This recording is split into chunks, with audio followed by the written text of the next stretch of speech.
여러분, 우리가 먹는 약이 정말 딱 한 군데만 노리는 마법의 탄원 같으세요? 사실은 좀 다르거든요.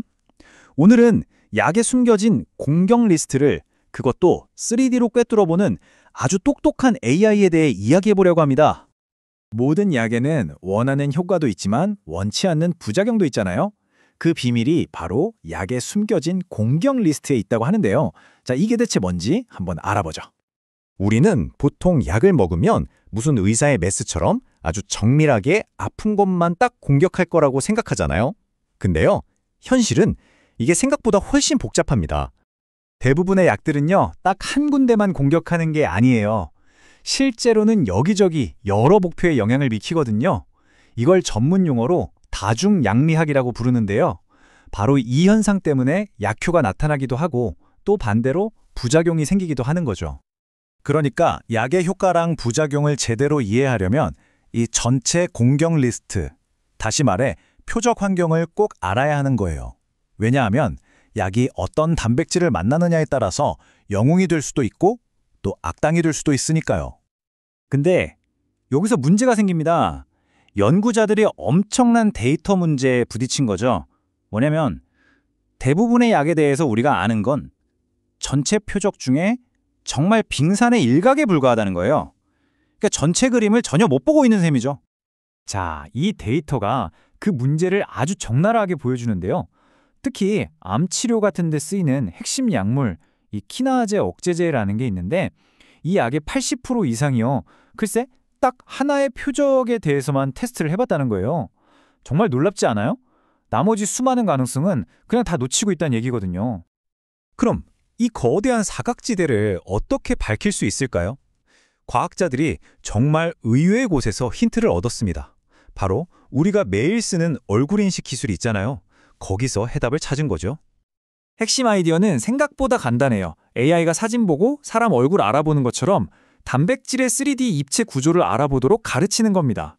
그냥 평평한 2D 그림이 아니라 실제 분자 구조를 3D로 직접 보게 만드는 거죠. 그러니까 AI가 2D 사진에서 눈, 코, 입 같은 특징을 학습해서 사람을 알아보잖아요. 똑같아요.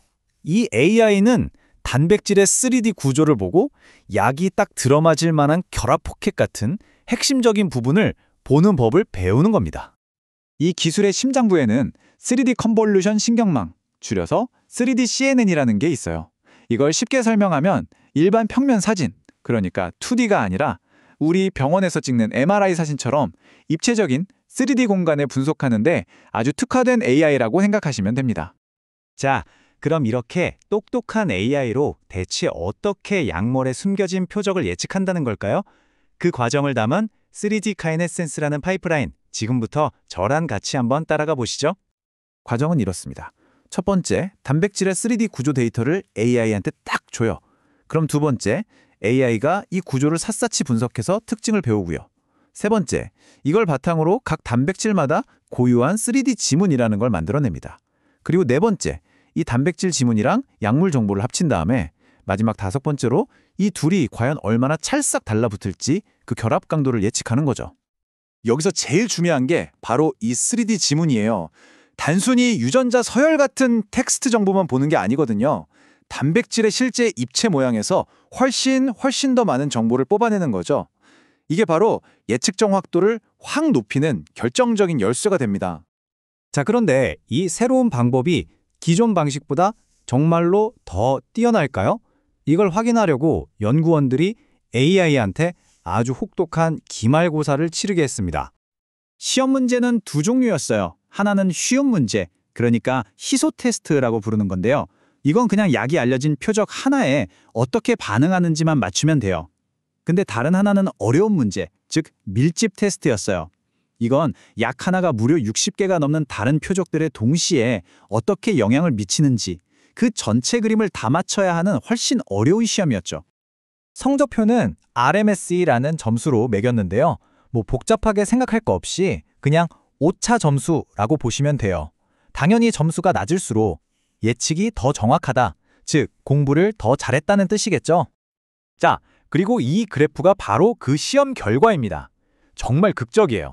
보세요. 그 어려운 밀집 테스트에서 약물 정보만 가지고 풀었을 때는 오차 점수가 1.46이나 됐어요. 그런데 여기에 AI가 만든 3D 단백질 지문을 더해주니까 오차 점수가 0.80으로 거의 반토막이 나버린 겁니다. 엄청나죠?